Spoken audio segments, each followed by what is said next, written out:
Hola mis valientes, ¿qué tal estáis? Pues nada, estamos aquí en la sesión de preguntas y respuestas y esperando a que María Elena pues se una con nosotros, eh, a ver si la podemos encontrar y vamos a contestar todas las preguntas que nos habéis estado enviando, que han sido bastantes, y, y esperemos que os resulten de gran ayuda. Y bueno, si en algún momento surge alguna pregunta más durante el directo, podéis preguntar lo que queráis sin problema y las iremos respondiendo sobre la marcha. Entonces, pues a ver, voy a intentar a ver si consigo que María Elena se conecte, que andará por aquí.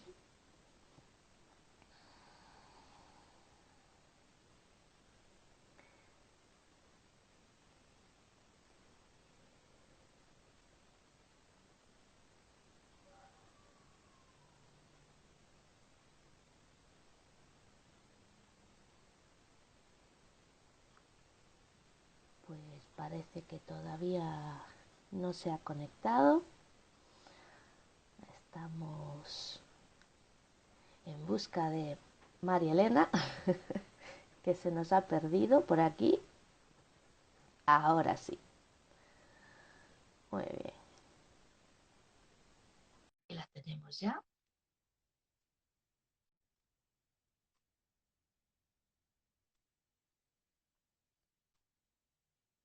No sé qué ha pasado. Estamos esperando. Nada, está entrando.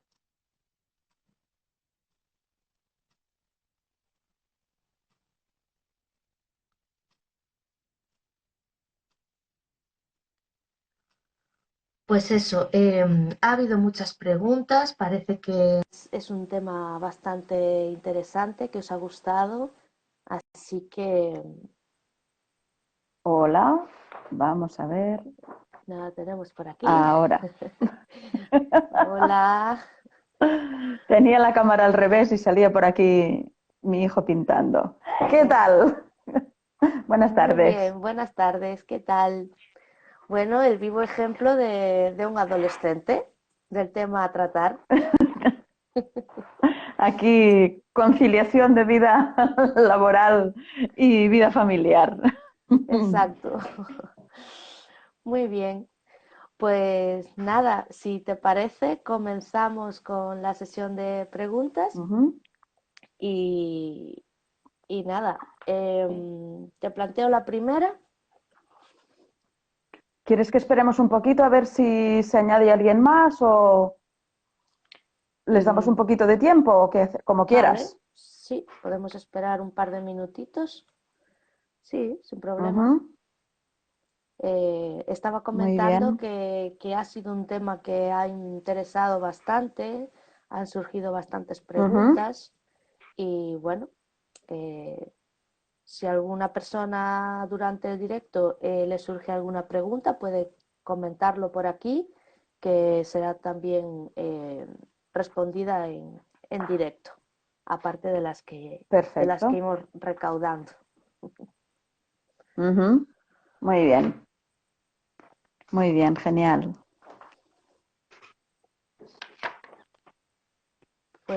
Yo Pues también he recibido alguna, bueno, las que he compartido contigo, las que he ujú, recibido yo son más que nada sobre las altas capacidades ajá. y bueno, pues después las comentamos.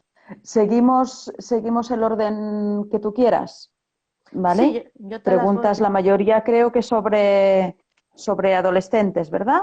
Pues Exacto. bueno, Sí, están en el orden que preguntando. quieras. Sí, el tema a tratar son sobre adolescentes y altas capacidades, sobre todo. Entonces, nada, te Ujú. planteo la primera. Me preguntan ¿De acuerdo? cómo gestionar los celos de un preadolescente hacia su hermano pequeño, aunque refuerces todo el tiempo el cariño hacia él, pero él se sigue convenciendo de que quieres más al hermano pequeño. Vale, bueno, el tema de los celos entre hermanos. Sí, A ver, por un lado tenemos que entender de que los celos tienen la fama y nos asustan mucho, pero son absolutamente normales. El mayor ha estado durante un tiempo solo, ha tenido la atención en exclusiva de papá y mamá y de repente llega alguien más. Entonces ahí todos se tienen que recolocar. Papá y mamá tienen ahora que compartir su tiempo eh, y el hijo mayor o la hija mayor, da igual, eh, tiene que compartir a sus papás y compartir su espacio. Y esto no siempre es fácil de entender. Entonces es normal que aparezcan estos celos. ¿Cómo lo podemos gestionar? En la medida de lo posible, dedicar tiempo individualizado a cada uno de ellos. Tiempo individualizado no quiere decir el mismo tiempo a los dos. Si tenemos un bebé y un niño, por ejemplo, de 6, 7 años, es evidente que vamos a estar más tiempo con el bebé, porque es lo que requiere. Lo que tenemos que hacer también es buscar espacios para el mayor, para que no se sienta que realmente se le deja de lado. Tener en cuenta también su espacio, que no se sienta invadido. Pues, aunque tengan que compartir habitación, porque es posible que tengan que también una habitación que antes era en exclusiva para el mayor, ahora ya no lo es, sí que tiene que tener su espacio, aunque sea pues 3 estanterías, 2 cajones y la parte derecha del armario, por ejemplo, pero que sí sepa que hay un espacio suyo privado. Si puede ser una habitación, es una habitación. Si no puede ser por espacio, se hace lo que cada uno se adapta como puede, con lo que tiene, pero sí que tenga su propio espacio. Por otro lado, yo como madre lo que haría es observar estos comportamientos de celos un poco desde la distancia. Es decir, es normal que también haya peleas, rencillas, disputas, ¿vale? Y todo esto intentad no intervenir, porque al final nos preocupamos mucho visto desde fuera y a veces los conflictos los solucionan ellos solos. También, bueno, en este caso concreto que me hablas, creo que hay bastante diferencia de edad. Me hablas ya de un sí. preadolescente y uno que acaba de llegar. Entonces, aquí más que problema de discusiones entre ellos, yo creo que es más esto de volver a buscar, de volver a encontrar su espacio, de volver a ubicarse en la familia. Pero como digo, yo creo que nos tenemos que quedar un poco al margen, viendo lo que pasa. Y añadiría 2 cosas. Intervención, eso sí, cuando vemos que se desmarcha un poco en el sentido de que hay violencia, en ese caso sí, frenarlo, desde luego, y frenarlo sin violencia. Porque si vemos que hay gritos o hay golpes y nosotras lo intentamos solucionar con otros gritos y otros golpes, entonces le estamos enseñando que la solución a los conflictos pasa por estos gritos y estos golpes. Entonces, por ahí no vamos bien. Intentad mantener nosotras nuestra calma, porque también la calma es contagiosa. Gestionar primero nosotras qué nos está pasando con estos celos y a partir de ahí, a partir de nuestra calma, que calma no quiere decir pasar de todo, calma quiere decir observarlo desde la firmeza de controlar el primer impulso de ponernos ahí a levantar la voz más que ellos. Uh -huh. Y Y a partir de esta calma nuestra, entonces sí, hablar con este preadolescente y, y explicarle cuál es la situación. Explicarle que papá y mamá no le van a querer menos porque ahora haya aparecido un hermano. Y paciencia, esto no lo va a entender a la primera conversación. ¿Mm? Ujú, Sobre todo, a modo de resumen, gestionar nosotras primero lo que nos pasa con este conflicto, mirárnoslo con una relativa distancia y gestionarlo con diálogo, con paciencia, comprensión y sabiendo que es una situación normal que poco a poco se va a ir gestionando casi que de manera natural. Se va a ir poniendo todo en su sitio. ujú. Muy bien. Yo incluso podría añadir, no sé qué opinas tú, Uh -huh, pero suele uh ser -huh, bastante útil el hacerlos partícipes con las tareas del hermano pequeño, porque al vivirlo en su piel, ellos son uh -huh. conscientes de que realmente el hermanito pequeño necesita más atención. Entonces, de esa manera les Exacto. hacemos ver que no es que le quieras más, es que necesita más atención porque es pequeñito y no puede por él mismo. Entonces suele Uh -huh, ser una actividad que el hacerles partícipes que les puede ser positiva también. uh -huh. Muy Sí, sí, bien. completamente de acuerdo. Bueno, la segunda pregunta es Sí, ¿cómo gestionas que un preadolescente pase por una separación traumática de sus padres y luego suelte cosas tipo que se quiere morir o que ojalá no hubiera nacido? bueno, separación traumática. Ujú, Mm, es posible que este preadolescente se sienta culpable de la separación de sus padres, aunque sea de manera inconsciente. Si es traumática, es posible que haya vivido pues, peleas, gritos, o a veces, aunque no sea de modo explícito, ha vivido sí situaciones tensas, a veces un silencio puede ser más doloroso para el niño que para un grito. Si ve que hay distanciamiento, que sus padres no se hablan. Es posible también que aunque los padres no se hayan dado cuenta, en presencia de este preadolescente hayan hecho algún comentario despectivo respecto a su, a su progenitor. O sea, el padre respecto a la madre o la madre respecto al padre. ujú, Entonces, creo que por ahí puede ir la cosa, porque él se sienta culpable. En este caso, mm, explicarle que la separación de los padres no tiene nada que ver con él. Es decir, que los padres hayan decidido vivir cada uno por su lado no significa que dejen de quererle. Y tampoco significa que él sea el origen de esto. Y a veces esto lo damos por hecho, creemos que él ya lo entenderá, pero nadie le ha explicitado y le ha dicho, esto no va por ti, simplemente papá y mamá ya no van a vivir más juntos, por lo que sea, y a ti te seguimos queriendo igual. Entonces, no tienes nada que ver con este conflicto.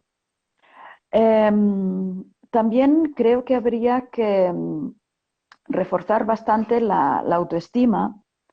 Y esto de la autoestima es un tema delicado porque no es fácil. No es de hoy para mañana decirle, tú sí que vales, tú puedes, tú eres bueno, tú eres fantástico, que todo esto está muy bien. Lo que pasa es que el tema de la autoestima es profundo, y lo digo porque yo lo he vivido por experiencia durante muchos años, cuesta darse cuenta y, mira, una de las cosas que a mí me hizo abrir los ojos con el tema de la autoestima fue la frase de que unos padres sin autoestima crían hijos sin autoestima. Y cuando oí esta frase pensé, ostras, ¿qué están diciendo? Y realmente es así. O sea, yo no puedo dar lo que no tengo. Si yo no tengo autoestima, por mucho que le quiera transmitir a mi hijo, tú sí vales, tú sí puedes, eres fantástico, si este hijo no está viendo esto en mí, si yo lo digo pero no me lo creo ni para mí, él tampoco se lo va a creer. Porque sí captan nuestras palabras, pero también captan nuestro comportamiento, nuestro lenguaje no verbal. Entonces, cuidado con eso, cuidado con eso. De hecho, Y como decía, dime, perdona, de hecho, la siguiente pregunta que plantea, que es la sí, misma persona, va por ahí, porque sí, pregunta cómo gestionar su falta total de autoestima, de que el niño se convence de que cree todo lo que el mundo le dice, aunque sea negativo, a pesar de que la madre está reforzando su autoestima todo el tiempo, y él sigue diciendo en plan, soy tonto, soy idiota, no sirvo para nada, aunque la madre intente contrarrestar todo esto, pero parece ser que no lo gestiona bien. vale. Pues es un poco el caso parecido a lo que me pasó a mí. Yo me di cuenta antes de ver mis problemas de autoestima, porque no es fácil reconocerlo. La verdad es que es duro darte cuenta de que a los 40 y tantos el problema que has tenido toda la vida es falta de autoestima.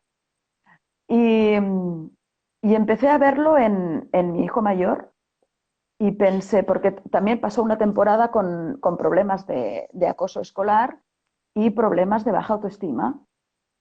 Y por mucho que yo empezara con mensajes positivos de tú vales, tú eres muy bueno, tú cualquier cosa, no funcionaba. Porque claro, la base, como he dicho antes, la base estaba en mí, en mi comportamiento. Lo que yo le decía no cuadraba con lo que yo hacía y con lo que yo sentía. Ujú. Entonces, sería interesante trabajar la autoestima no solo del hijo, sino también de la madre o del padre, de los que estén implicados en su educación. En principio creo que la pregunta la hace una madre, Sí. entonces revisar esto nunca está de más y les irá muy bien a los dos. ¿Mm? Ujú. Porque, porque es eso, por un lado sí que tenemos que reforzarle con mensajes positivos, estoy de acuerdo, y por el otro trabajar la autoestima que le va a servir para el resto de su vida, para esta situación y para todas las situaciones en las que se encuentre. Ujú. Exacto. Yo además añadiría como recomendación que en un caso así traumático buscar ayuda Uh -huh, profesional porque está entrando en una edad complicada y puede haber uh -huh. desencadenarse en problemas serios. Entonces yo recomendaría que buscasen a un profesional que le ayudase a sobrellevar esta situación. Sí. Bueno, Incluso para trabajar la autoestima de los adultos, sí, sí, porque este no es un tema que se solucione leyendo libros y viendo vídeos, no, se necesita un acompañamiento. exacto, que te haga Están ver muy las bien los libros cosas. y están muy bien, sí, está muy bien, como decía, los libros y los vídeos como una base y además se necesita un acompañamiento. Sí, sí, estoy de acuerdo contigo, Inés. Sí, gracias. Luego, otra pregunta, bueno, Ujú. son dos, pero ya te las planteo juntas porque así ya tú lo desarrollas Vale, con comodidad, que preguntan vale. qué son las altas capacidades y cómo se Ujú. identifica si tu hijo tiene altas capacidades. Vale. Bueno, las altas capacidades, que durante años también se ha llamado superdotación, aunque es una palabra que no me gusta porque parece nos pongamos por encima de los demás. Entonces, intento evitar este término de superdotación. Las altas capacidades son una manera de medir la inteligencia. Tengamos en cuenta que se empezó a hablar de altas capacidades hacia 1940, fue cuando se estableció el primer test de inteligencia. Entonces, estamos hablando de que cuando la época en la que la inteligencia aún se consideraba que era binaria, o la tenías o no la tenías. Eh, Después aparecieron ya las inteligencias múltiples de Howard Gardner y hacia el año 95 ya Daniel Goleman nos hablaba de la inteligencia emocional. De momento, la inteligencia solo se medía en parámetros que además se pudieran comprobar en un test. El más conocido y el que aún se utiliza mucho es el test de Wechsler y se basa fundamentalmente en 4 conceptos: la comprensión verbal, razonamiento perceptivo, memoria de trabajo y velocidad de procesamiento. Son unos test estandarizados que al final lo que hacen es dar un resultado. Entonces, una determinada puntuación. Entonces, se considera que los que están en un nivel de 80 o por debajo, digamos que están por debajo de la media, tienen alguna deficiencia, aunque tampoco me gusta este término, y los que sobresalen por encima, a partir de 130, se considera que tienen altas capacidades o esta superdotación que decíamos. Hay quien... A ver, también hay que tener en cuenta que este es un criterio que no está... ¿Cómo lo puedo decir? No se utiliza el mismo criterio en todas partes. En nuestro país, por ejemplo, en España, un alumno o un chico puede ser superdotado en una provincia y en otra no, porque se utilizan criterios distintos. Entonces es un poco complicado ahora resumirlo así en unos minutos. Hay quien además al resultado de este test, esta inteligencia por encima de la media, considera que hay que añadirle creatividad y además motivación. O sea, si eres muy inteligente y muy creativo, pero no estás motivado, entonces no tienes altas capacidades. Y esto es muy relativo. Puede ser que no esté motivado realmente porque está aburrido o porque emocionalmente está pasando por una situación complicada. Esto sería un resumen muy, muy rápido, muy condensado de qué son las altas capacidades. Para mí, al fin y al cabo, esto no es más que un número que te puede dar una pista de por qué está pasando tu hijo. Hablo de altas capacidades ahora en hijos, por poner un ejemplo. Pero es una manera de buscar una explicación a unas vivencias o a una situación que puede estar viviendo esta persona. Y entonces lo relaciono con la otra pregunta que me hacías de cómo saber si nuestro hijo tiene altas capacidades.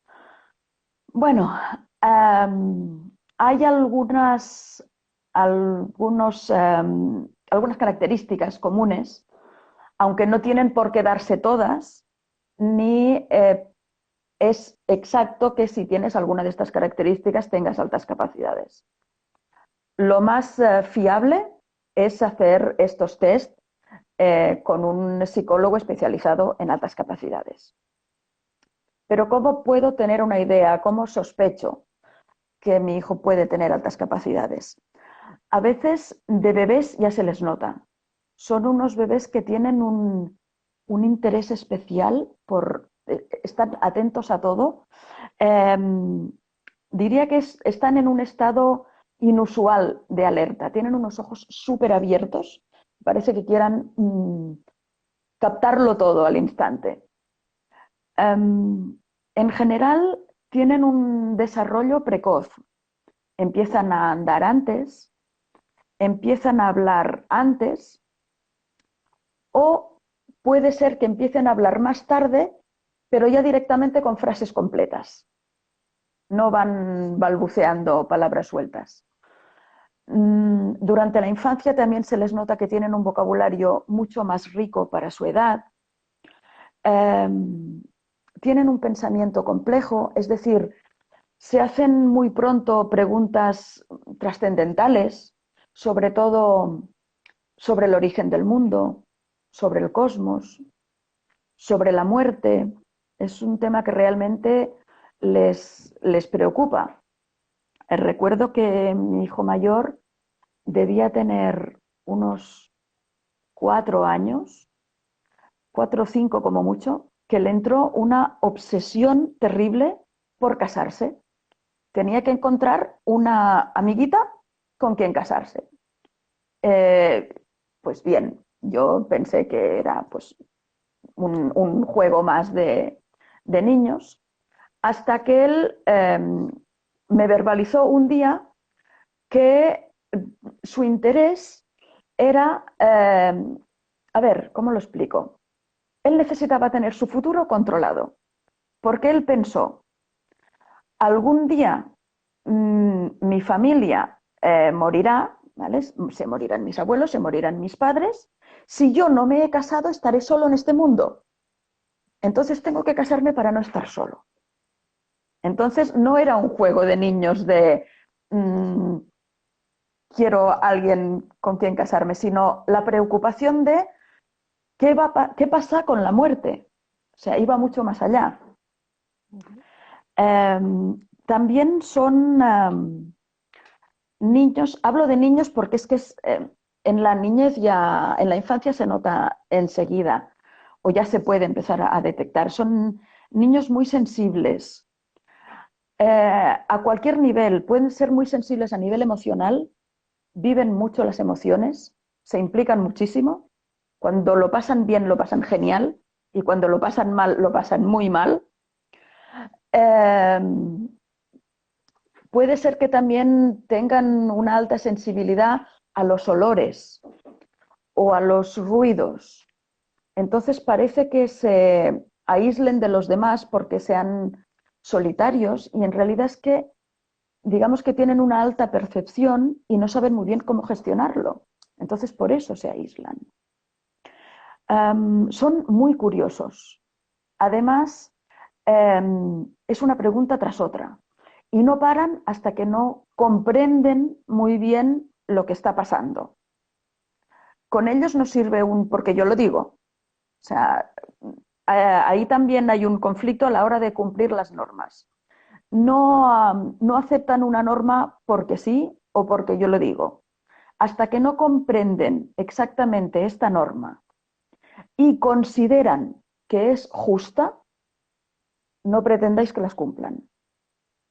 O sea, con ellos hay que tener muchísima paciencia porque hay que razonarlo absolutamente todo. Hasta el menú de la cena, el por qué hay que ir al colegio o cualquier cosa. ¿Y qué más podría decir?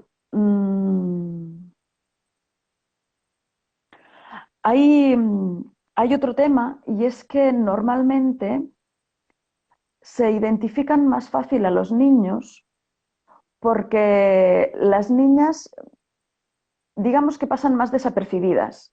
Todo esto se lo suelen callar más. Entonces, hay niños que sí que presentan más conflicto, digamos, sobre todo con la autoridad. Este que decía yo de no aceptar una norma porque sí. Puede ser que no solo se enfrenten a los padres, sino que también se enfrentan con los profesores. Y entonces ahí es cuando empezamos a ver que hay algún problema y los llevamos al psicólogo. Y por eso se detectan más niños de altas capacidades que niñas, porque a los niños se les lleva al psicólogo y a las niñas no. No es que haya más niños que niñas. Y bueno, he ido muy rápida. No sé si No, pero quieres que aclare algún punto, Inés, porque... No, yo creo que Yo creo que lo has, básicamente es esto. Perdona, quería aclarar una cosa. sí, Tener altas capacidades no implica tener un expediente académico excelente. No siempre es así. Este es uno de los grandes mitos de las altas capacidades. Porque a veces me he encontrado con madres que dicen, ¿cómo va a ser mi hijo de altas capacidades si suspende asignaturas? O no es el primero de la clase, o no le interesa ir al colegio. Puede ser que, como lo aprenden todo tan rápido, puede ser que se aburran y entonces desconectan. Suspenden porque simplemente no tienen ningún interés en aquella materia. ¿Por ujú, qué? Porque yo qué sé, por ejemplo, cuando les enseñan a sumar, pues puede ser que un niño de altas capacidades aprenda a sumar en una semana y sus compañeros necesitan practicar 2 meses. Entonces, si este niño que en una semana ya lo ha aprendido y ha practicado, le sigues dando cada día como deberes 2 páginas de sumas para hacer en casa, pues el tercer día te manda a ti y a las sumas a paseo, porque no le encuentra sentido a seguir repitiendo una tarea que ya conoce y que no le lleva a ningún sitio, no le encuentra ningún fruto. ujú. Um, Resolver problemas ya tiene más sentido porque sí que le ves una solución, un resultado, pero sumar por sumar, pues no lo entienden. Claro. Entonces, eso sí que me gustaría destacarlo, que no creamos que todos los chicos o alumnos o adolescentes de altas capacidades tienen que tener necesariamente un expediente académico brillante, porque no es así. Y, y ya no sé, creo que he ido muy rápida explicándolo. No, No sé si ha pero quedado suficientemente claro, ¿sí? yo creo que ha estado muy claro y muy conciso. Ujú. Y bueno, no sé si hay alguna duda, pero de momento no. Así que si Ujú. quieres te planteo la última que yo tengo, la última pregunta, Mm, que Vale, me piden consejo para reinventarse a partir de los 60. a partir de los 60. Ujú. Bueno, pues de entrada te diría que lo veo más fácil que reinventarse a los 40 y tantos. A los 60, si eres madre, es posible que tus hijos ya sean mayores, seguramente ya están independizados, con lo cual no tienes esa presión de combinar esta reinvención con la crianza de hijos más pequeños. Entonces, por este lado, eh, lo veo más fácil. Ujú. Por otro lado, tienes experiencia y hoy en día lo que más se valora es la experiencia. Cuando hablo de experiencia no solo me refiero a nivel laboral, de que lleves muchos años desempeñando una determinada tarea y por lo tanto has adquirido conocimientos, técnicas y herramientas para llevarla a cabo, sino experiencia de vida. ¿Qué has vivido? ¿Qué dificultades te has encontrado? ¿Qué obstáculos te has encontrado? ¿Y cómo has sabido solucionarlos? Hoy día creo que lo que más se valora es precisamente esta experiencia, porque con ella podemos ayudar a otras personas que están en un proceso parecido al nuestro, eh, mejor dicho, parecido al que nosotras estábamos hace pues 10, 20 o 30 años. Ujú. Entonces, por este lado lo veo muy importante, ya te digo, porque el bagaje que hay es potente. Y si no Disculpa, sabe muy bien cómo... ¿y si, Dime. y si coincide que esa persona tiene un hijo adolescente Ujú. de 16 años? Vale.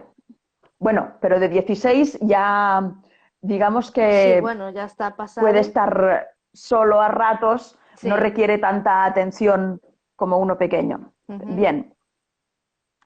Eh, Pero bueno, sí, el mío mayor tiene 17, o sea que más o menos por ahí me puedo identificar con ella.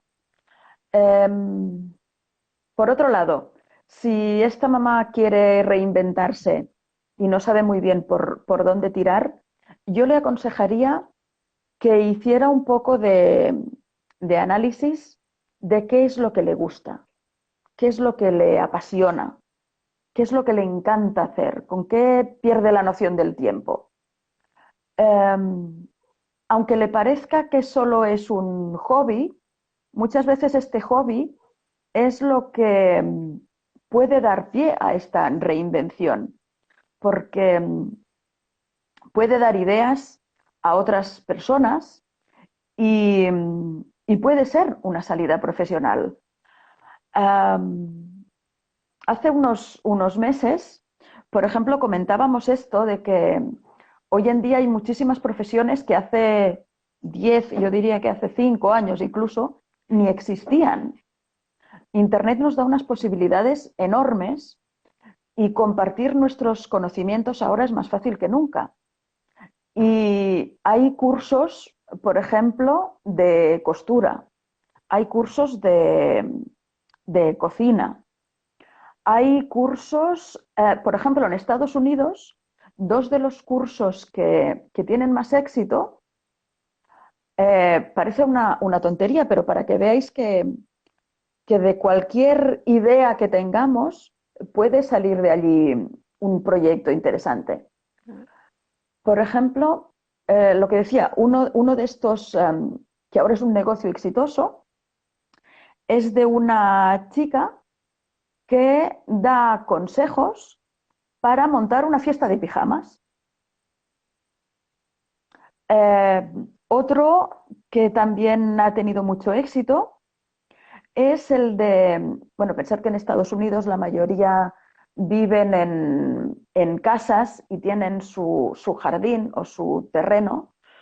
Y otro era el de cómo puedes construir tu propio gallinero.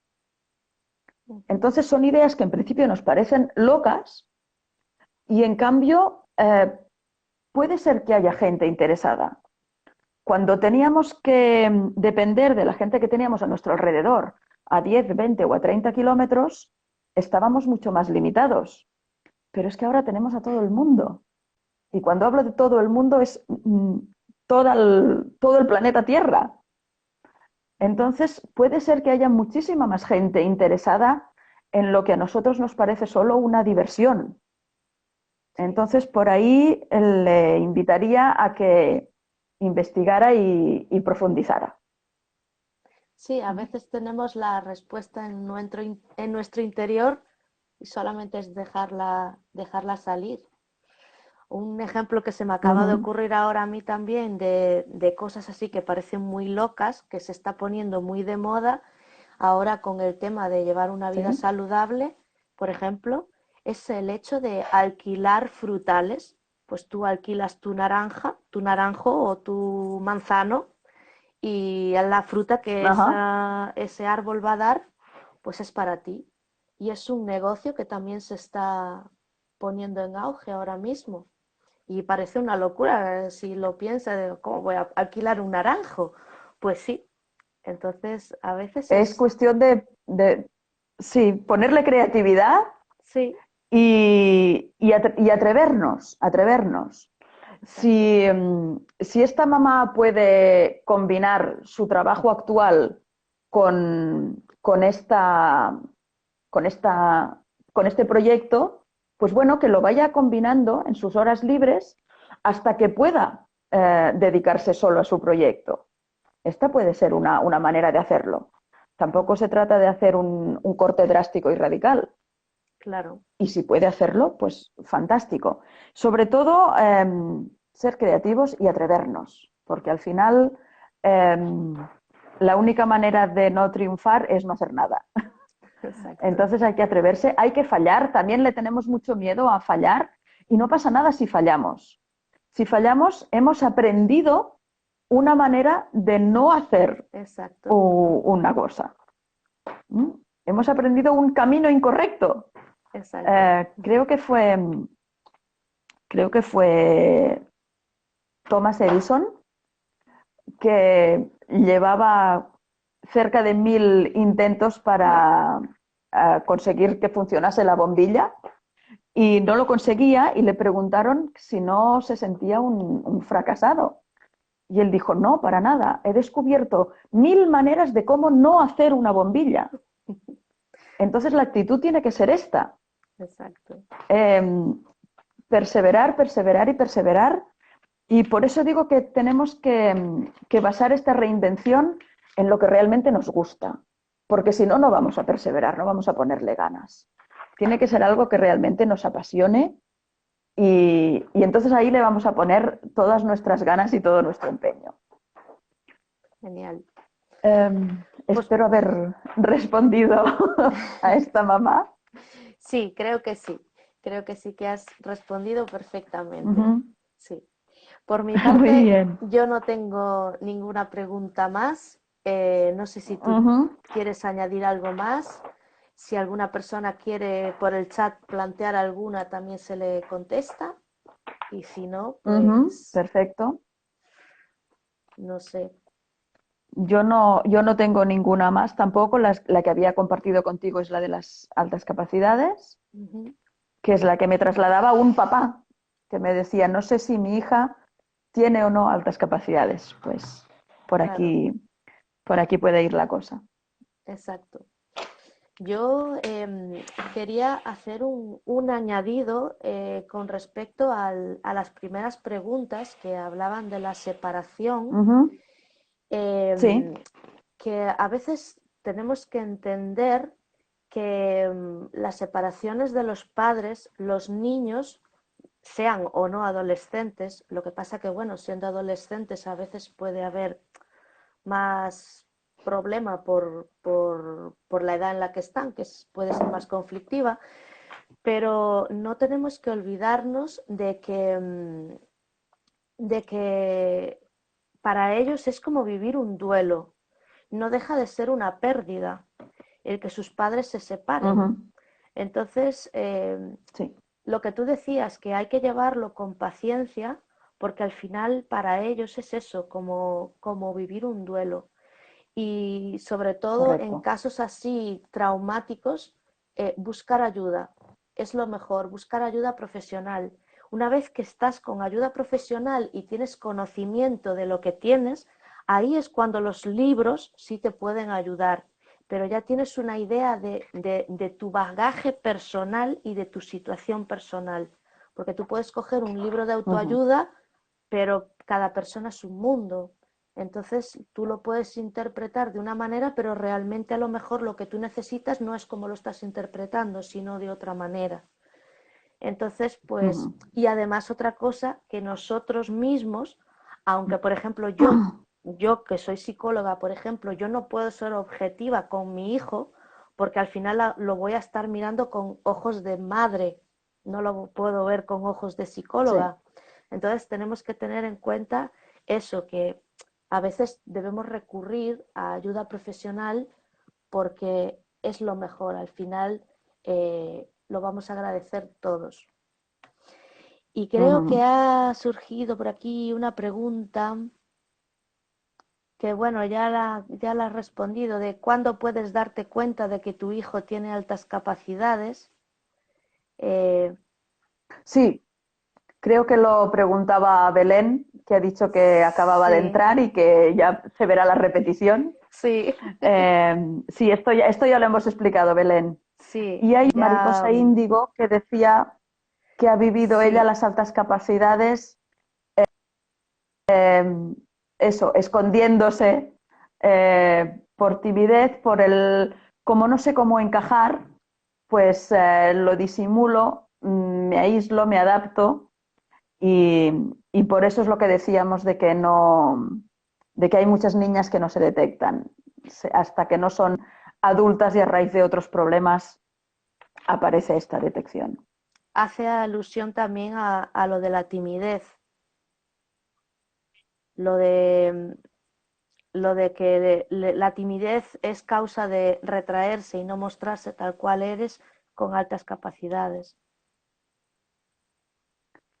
Pero es que ahí también entramos en el mundo súper complejo de esta educación machista, en la cual si un chico demuestra dotes de liderazgo o lleva la voz cantante, digamos, se le ve como un triunfador, como alguien con carisma. En cambio, si eso mismo lo hace una chica, es una mandona.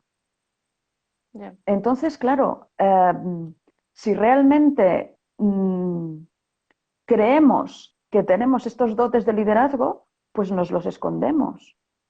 Porque hemos visto que, pues eso, que al chico se le apoya y en cambio a la chica se la critica. Y de ahí que eso, que nos quedemos con esta timidez de no me atrevo a decir nada, porque entonces van a por mí. Claro. Pero esto ya sería un tema más a horas y horas, Inés. Claro. Bueno, pues creo que esto ha sido todo por hoy. Ha sido un placer enorme otra Ujú. vez tenerte aquí con toda tu sabiduría y todo tu valor que nos aportas. Y nada, espero Igualmente, Inés, un placer estar contigo, con todas tus valientes, eso, con mis... Y, exacto, y nos volvemos a ver. Cuando exacto. quieras, volvemos a organizar otra. Muy bien. Pues muchísimas gracias y muchísimas gracias a todas las Gracias. personas que han estado en el directo y nos vemos en la próxima. Un besito a todos Muy bien. y nos vemos. Gracias. Chao. Gracias a todos. Chao.